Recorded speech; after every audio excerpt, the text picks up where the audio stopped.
I was sent a backpack to review from a company called CriPop. Here's a look at the pack.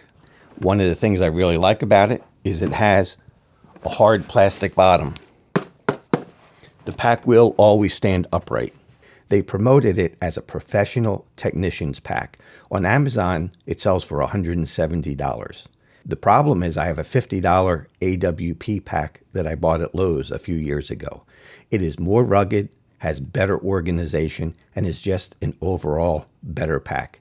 They're homeowner grade packs. So this company is sending a professional a product that they're marketing as professional equipment, but it's really homeowner grade. I think they're expecting to make a cheap pack and sell it as a professional pack and recruit a bunch of shills to advertise their items. If you send something to a professional, I'm going to review it as a professional. I do IT work for a living, and low voltage work is something that I do very often. I've tested this pack doing low voltage work, and you'll see some of that in this video. I considered not even posting this video, but out of maintaining a sense of honesty to my viewers, and especially to companies that want to send me items to review, do not send me items and misrepresent them and expect me to be a shill and advertise for your company. I'm not going to do it.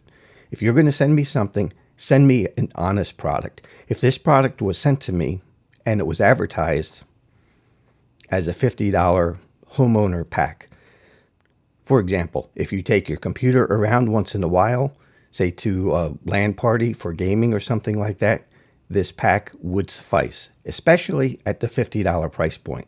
But at $170, I cannot recommend this. Do not get this pack, and I would be very cautious about anything from this company. In this review, I'm going to be doing a bunch of low voltage work. If you have any kind of low voltage work that you want to do around your house, maybe something here will benefit you. So stay tuned for the rest of the review and a look at the pack and my thoughts on it. You do have nylon webbing here. This feels soft. It's not a durable nylon. You have a pleather covered handle. If this pack is going to be marketed towards professionals, it needs to be built out of materials that'll hold up to professional use, not homeowner grade. You have the same type of pleather here.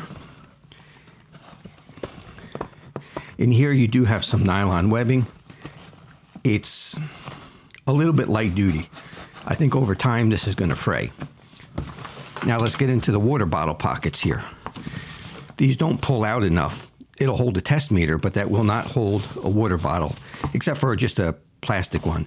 They taper off down to the bottom, so the bottom doesn't really expand, and that's a problem. That bottom needs to expand out if a water bottle is going to go all the way down. Second problem with these, you have this cheap, super thin elastic. That is not going to hold up.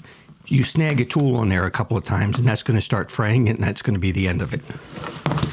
And that's a problem with this pack, is the use of cheap materials. Okay, let's open up the first pouch.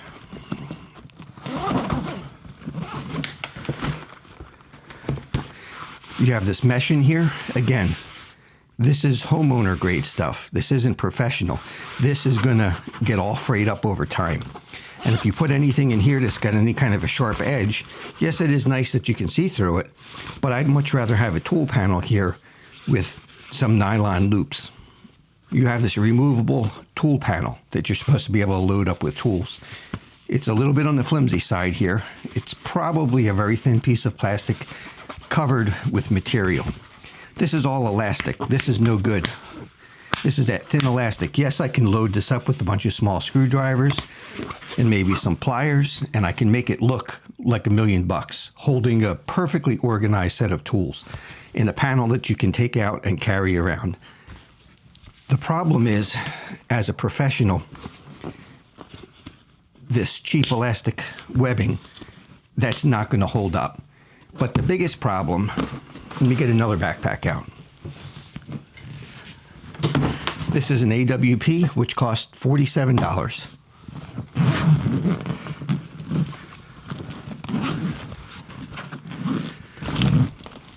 I open this up, and I have fairly heavy duty, not true professional quality. This is a cheap backpack, but fairly heavy nylon pockets. And what I can do with this, I can grab a tool, take it out, put it back in. Grab another tool, take it out, put it back in. I don't have to think about it. I don't have to look at it. What am I going to do? Where am I going to put the scraper? It doesn't even fit. I'm going to put it in here. I got to grab a piece of webbing, pull it out, and stick it in. It's a two-handed affair. That is no good at all. As a professional, you're in your bag, removing and replacing tools hundreds of times a day. Take it out, put it back. How much of an efficiency problem is it if I have to try and get it in to some elastic versus just throw it in? Don't have to look, don't even have to think about it.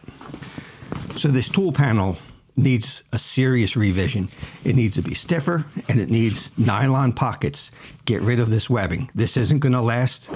That already isn't sitting too good. This is, in a matter of days, this is going to fray. And it's also very light stitching in here. That's not going to last. Now, when we get into the pack, we do have some pockets here that'll hold meters. We have other pockets that'll hold some screwdrivers, but they're too deep. There's no really good pocket for screwdrivers. And again, up here, we have this webbing, this elastic. That is not going to work. I'm sorry, that just doesn't cut it. It needs to be pockets that are looped like this, but that your screwdriver doesn't disappear in. They need to be the right size, like that. You should have pockets across here to hold all different drivers. These will be fine for pliers, for wrenches. You can put some meters down here, that's okay. And you have the hard bottom. But you need to change this setup here. You need to change this removable tool panel and heavy duty webbing. Get rid of the elastic. Make these pockets bigger. Maybe put some MOLLE on the outside so other things can be attached to it. Same here. It would be nice to have some MOLLE on the front so you can attach other types of packs and other meters. On this side, you have another water bottle pocket. You do have a USB-C charging port, which is nice. You can put a battery in here and hook it up. Since it is a tech pouch, that's a nice option. You have a USB-A and a USB-C port. Now let's take a look in the back section.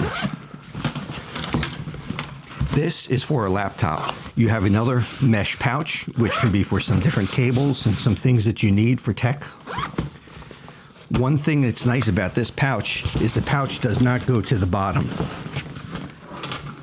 Right, it goes to right there. So you have 3 inches or so that the laptop is going to be suspended off the bottom. So if you were to take this pack and set it down hard, your laptop is not going to hit on whatever is underneath of it. Now, since there's plenty of room below the laptop compartment, I can stick a charger down on the bottom, and then I can stick my laptop in this compartment. This is a 15.5-inch laptop, and that's a little bit of a snug fit. But it does go in there, and it fits okay. That's not a problem. I put the screen facing the back because there's not that much padding in here. So if I look between the laptop compartment and where the tools are, there's not a ton of padding, and I don't want tools banging up against my screen, the back of my screen, possibly cracking the screen. So what I'm going to do is I'm going to stick a piece of padding in here also as an addition, just for safety.